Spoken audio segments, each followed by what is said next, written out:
자녀의 성공적인 진학, 아는 만큼 보인다. 교육전략가, 진로 전문가, 김혜영의 톡톡 2021 대입 수시 전략입니다. 오늘은요, 대학별 자소서 문항을 좀 살펴보려고 해요. 물론 그 안에 뭘 써야 되는지가 중요한데, 일단 문제를 알아야 답을 쓰지 않겠습니까? 그래서 대학마다 그러면 자소서가 다 다른가요? 이것도 확실히 모르시는 분들도 많으세요. 네, 다릅니다. 그러니까 우리가 살펴보려고 하는 거 아니겠습니까? 자, 제 이력은 보시는 바와 같고요. 네, 카이스트 신소재공학과를 나왔죠. 아들을 영재교육원 과학고 그리고 올해 카이스트 20학번에 입학을 해서 제가 이렇게 유튜브 영상을 만들게 되었습니다. 만약에 아들이 입학하지 못했으면 다시 또 우리는 고3 집안의 모드로 돌아갔었겠죠. 아들아 고맙다. 네. 그리고 그렇게 사춘기 반항으로 심했던 나중에 또 이렇게 영상으로 그런 얘기를 할 기회가 있을지 모르겠어요. 근데 대학 들어가고 나니 아이가 진짜 많이 철이 들더라고요. 그리고 엄마 모니터링도 해주고 이런 말 좋은 말 해줘 라고 이렇게 얘기를 해줘서 전 정말 깜짝 놀라고 있습니다. 고등학교 땐 그러지 않았거든요. 말썽 많이 피웠습니다. 자, 상위권 대학들의 자소서는 어떻게 생겼을까? 일단 좀 상위권 대학부터 먼저 보겠습니다. 와, 서울대 마크입니다. 모든 사람들이 저 배지 하나 갖고 싶어서 다들 그렇죠. 예, 저희 어머니께서도 제가 카이스트 들어간 이후에 그 막내 동생을 서울대에 들어갔으면 하는 간절한 바람으로 서울대 근처로 이사를 가셨습니다. 그리고 진짜로 막내 동생이 서울대에 입학을 했죠. 예. 사실 막내 동생은 서울과학고 1기이기도 합니다. 아유, 집안이 수제 집안이라고요? 네, 고맙습니다. 그런데 서울대 자소서 항목 네모낭이 있는데요. 이 네모낭이 이제 총 자소서 문항은 5,000자 이내로 하게 되어 있습니다. 5,000자. 교육부가 지정한 그 모든 문항 중에서 다 도합했을 때 5,000자 이내로 가야 되는데 1, 2, 3은 공통문항입니다. 어느 대학이든 다 공통문항이에요. 어떤 문항이 있는지 한번 볼까요? 학업에 기울인 노력과 학습 경험을 통해 배우고 느낀 점을 써라. 내가 이 고3 3년 동안 어떻게 노력을 했는지, 내가 밤잠을 한 적은 노력을 했는지, 아니면은 어떤 실험을 하면서 노력을 했는지, 나만의 특별히 노력한 그 노력과 그때 뭘 배웠느냐, 자신의 느낀 점을 항상 쓰라고 합니다.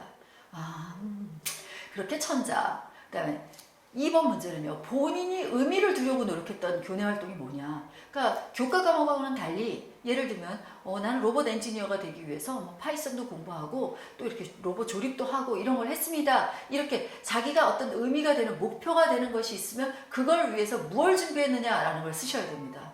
지금부터 고1, 고2 학생들 마음속에 새기고 난 이렇게 써야지 하고 마음을 잡으셔야 됩니다. 그리고 실제 그렇게 행동을 해야 되죠. 상상으로 쓰는 건 아니죠. 세 번째는 인성을 체크하는 항목입니다. 배려, 나눔, 협력, 이런 갈등 관리 이거를 어떻게 실천을 했는지 그 과정을 통해서 배우고 느낀 점을 서술해라 라고 했더니 배려도 쓰고 나눔도 쓰고 협력도 쓰고 갈등도 쓰려고 그러면 천자 안에 다 못 씁니다. 그래서 어떤 것든 좋으니 배려 나눔이 좀 비슷하죠. 이렇게 배려하고 나누는 거. 그리고 또 협력하는 중에서 갈등을 하고 이런 것들. 그리고 갈등 안 써도 됩니다. 그냥 배려 나눔 협력을 했다 이렇게 쓰셔도 되고 꼭 그 4개의 항목이 다 들어가야 되는 건 아닙니다. 갈등이 없으면 못 쓰는 거죠. 그렇죠? 아니면 나눔이나 협력을 더 강조하고 싶으면 그렇게 쓰는 겁니다. 어쨌든 천자 안에 써야 된다. 자, 서울대 자체 문항입니다. 서울대학교는 고등학교 재학기간 동안 읽었던 책 중에서 자신에게 어떤 영향을 준 책 3권을 골라서 선정을 해서 그 이유를 기술해 주세요 하면서 이제 그 사람이 앞으로 장래에 어떤 영향력이 있는 사람이 될 것인지를 중요시 하는 것 같습니다. 서울대의 4번째 문항은 비교적 쉬운 문항이고요. 자, 보통 그 선정 이유를 쓸 때 읽게 된 계기라든지 또는 여기 책에 대한 평가라든지 아니면 자신에게 어떤 영향을 줬는지 이렇게 이런 거를 기술을 하는데 그 각각을 선정 이유를 500자 이내로 써야 됩니다. 네. 그래서 500, 500, 500 하면 1500자가 되겠죠. 자, 연세대입니다. 아우, 교정이 아주 아름다운 연세대네요. 자, 연세대는 그야말로 다른 어떤 대학과도 다르게 굉장히 독특한 자소서 형태를 가지고 있습니다. 그래서 저희도 제 아들이 한 8개 정도의 자소서를 썼는데 8개. 그때 왜 8개인지 아시죠? 특별법에 의해 설립된 학교는 자소서에 카운팅을 안 한다라는 규정이 있죠. 그러다 보니 6개가 아니라 8개, 9개도 쓸 수 있었다고 했죠. 그래서 8개를 썼는데 그 중에서 제일 마지막에 쓴 게 연세대입니다. 다른 대학들은 다 공통 그 문항들이 다 비슷해서 마지막 한 개 한 부분만 조금 이렇게 변형을 하면 됐었는데 연세대는 완전히 다릅니다. 보겠습니다. 고등학교 재학 중에 그 특기자로서 본인의 역량을 잘 나타낼 수 있는 그 성취를 중요하다고 생각되는 거를 순서대로 최대 3개를 작성해달라. 그리고 특기 역량에 대해서 경험적 사례를 들어서 성취 과정의 의미를 기술해달라라고 얘기했습니다. 순서대로 뭐가 제일 중요하고 또 그거에 대해서 어떤 경험적 그리고 느낀적 이런 것들을 써주는 거겠죠. 그리고 2번째 항목입니다. 이 진로 선택을 위해서 내가 노력한 과정과 그 지원 학과를 선택한 계기가 되는 게 뭐냐. 그리고 입학 후에 나는 어떤 식으로 진로를 하겠다. 예를 들면 박사과정, 석박사과정을 들어가겠다. 아니면 유학을 가겠다. 아니면 취업을 하겠다. 이런 진로를 발전시키기 위해서 나는 뭘 더 노력을 해가지고 뭘 어떻게 하겠다. 이런 포부를 한번 밝혀달라. 라고 얘기를 합니다. 여기에서 이제 그 전공 적합성을 보게 되죠. 제가 지난 시간에 말씀드린 게 있는데 어떤 것들이 있죠? 대학에서 보는 4가지 영역이요. 학업 역량, 그리고 전공 적합성, 그리고 인성, 마지막으로 발전 가능성. 이 4가지를 염두에 둔 채 이 4가지가 이 자소서에 고스란히 녹여 있어야 됩니다.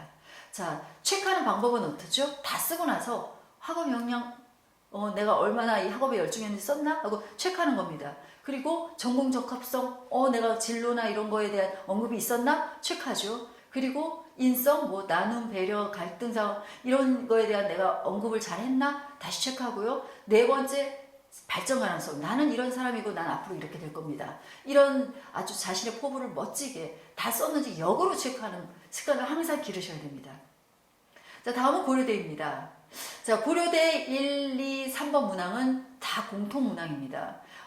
재학 기간 중에 학업에 느낀 노력이라든지 학습 이런 배우고 느낀 점 써라. 그리고 또 본인이 의미를 두고 노력했던 교내 활동 3개 이내라고 해서 3개를 다 쓰는 사람이 있습니다. 이거 다 쓰다가 1500자 안에 다 못 씁니다. 여러 번 저희도 시도를 많이 해봤는데 도저히 안 되겠다 해서 두 개만 쓰고 저희 담임 선생님께 여쭤보니 네, 2개만 쓰셔도 됩니다. 거기에서도 충분히 더 녹아져 있고 디테일하게 써야 되기 때문에 2개 쓰는 게 오히려 더 좋습니다 라고 조언을 받았습니다. 그래서 여러분도 그렇게 3개 쓰려고 노력할 필요 없이 2개만 쓰시면 됩니다. 그래서 그 교내 활동을 쓰고 그 다음에 3번째 나눔, 배려, 협력, 갈등 이 4가지에 대한 실천한 사례를 구체적으로 들고 그때 내가 느낀 점을 쓰는 것이 느낀 점 빼먹으시면 안 됩니다.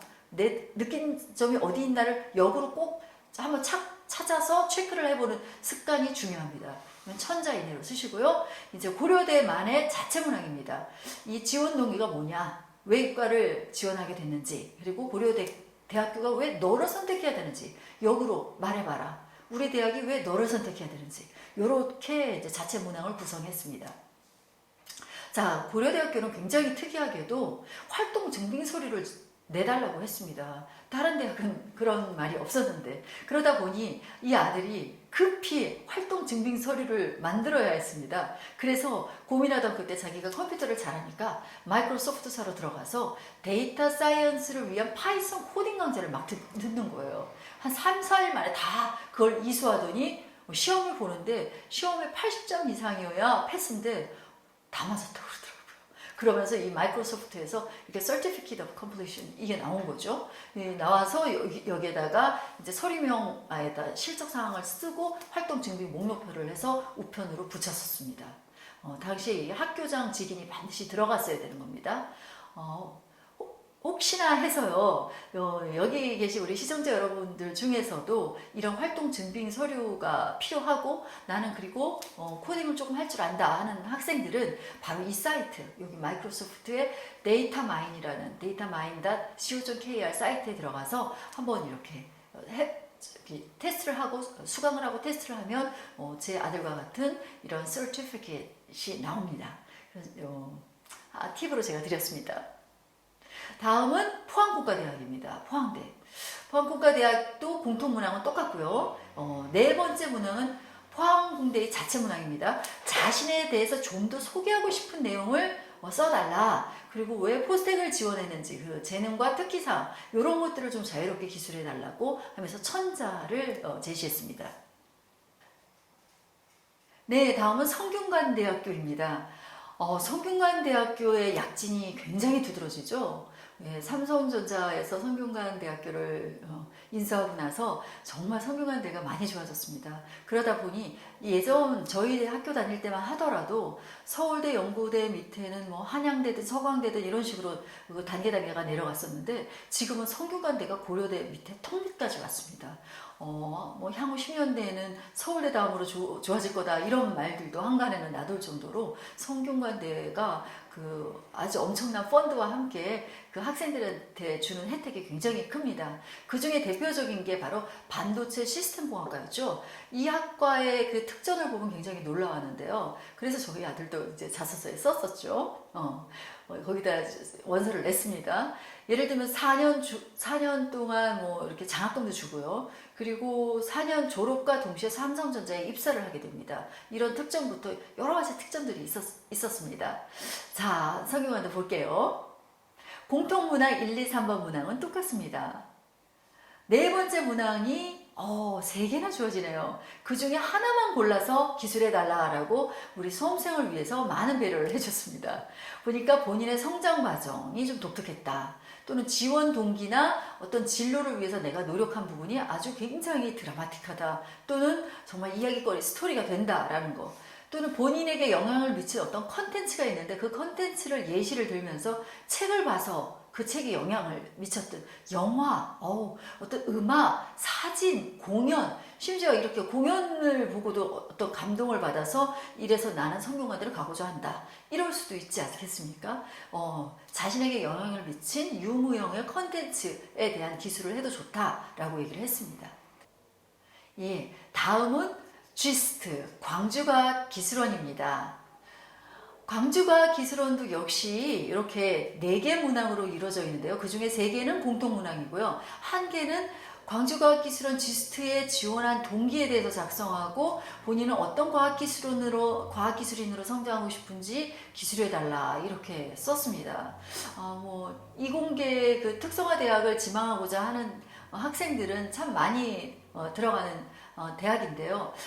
저에게 또 묻습니다. 카이스트 좋은 거는 알겠고요. 포항공대, 광주과학기술원, 그리고 디지스트, 윤지스트 이 넷 중에 어느 게 좋습니까? 라고 하면 제가 참 말하기가 곤란합니다. 대부분 이제 카이스트 다음에는 포대를 조금 알아주고 있고요. 광주과학기술원이 역사가 오래됐습니다. 셋 중에서.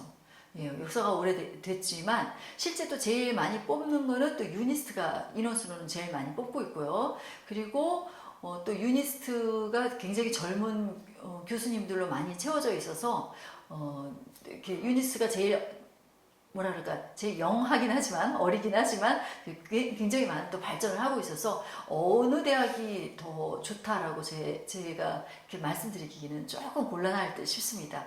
대학마다 특징이 있습니다. 참고하시고요. 자, 여기서 잠깐 자소서 작성 시 주의할 점이 있습니다. 이거 간과해서는 안 되는데요. 한번 보실까요? 예, 어떤 대회 명칭에다 수학, 과학, 외국어, 영어 이런 교과명이 대회에 들어갔다 이러면 안 됩니다. 예를 들면 한국 수학 올림피아드, 한국 물리 올림피아드 이런 거 안 된다는 얘기인 거죠. 천문 올림피아드. 또 외국어 같은 경우에는 어떻게 해요? 초중고 어느 영어 경시 대회, 중국어 경시 대회 이렇게 과목명이 들어간 거 다 안 됩니다. 영어 글쓰기 대회, 글로벌 리더십 영어 하여튼 과목명이 들어가 있잖아요. 이런 거 전부 다 안 됩니다. 그리고 그 외에 이제 그 대회에서 과목명은 안 들어갔어요. 그런데 수상 실적을 내가 작성을 했다. 그거 0점 쳐야 됩니다. 예를 들면 경시대회 올림피아드 아예 언급을 안 하시는 게 낫습니다. 예, 굳이 그 경시대회 올림피아드 말을 하지 않아도 이미 그 내신의 자소서 말고 학교생활 기록부에 수상 실적이 있기 때문에 그걸로 다 감안을 합니다. 그러니까 그리고 또 교회 수상 실적은 아예 학교 생활 기록부에는 들어가지도 않고요. 예. 그렇지만 이제 교내 수상 실적 중에서 그걸 자소서에 어필하고 싶어서 우리 교내 무슨 탐구 대회에서 뭐 어떻게 했다 이런 대회명 쓰지 않는 게 좋습니다.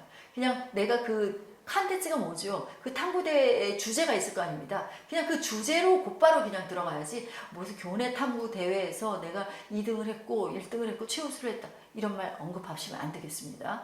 자, 그리고 또 사교육이 유발되는 거 예를 들면 뭐 유럽에 갔다 또는 어학연수를 밟았다 이런 것들 평가에 반영되지 않으니 쓰실 필요 없습니다. 괜히 자기를 피하라고자 그 겨우 1000자 1500자밖에 되지 않는 그 공간에 자리만 차지하게 됩니다.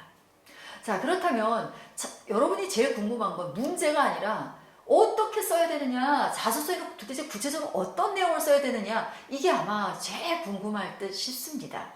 그래서 여러분이 궁금한 건 띠리링 to be continue 다음 시간에.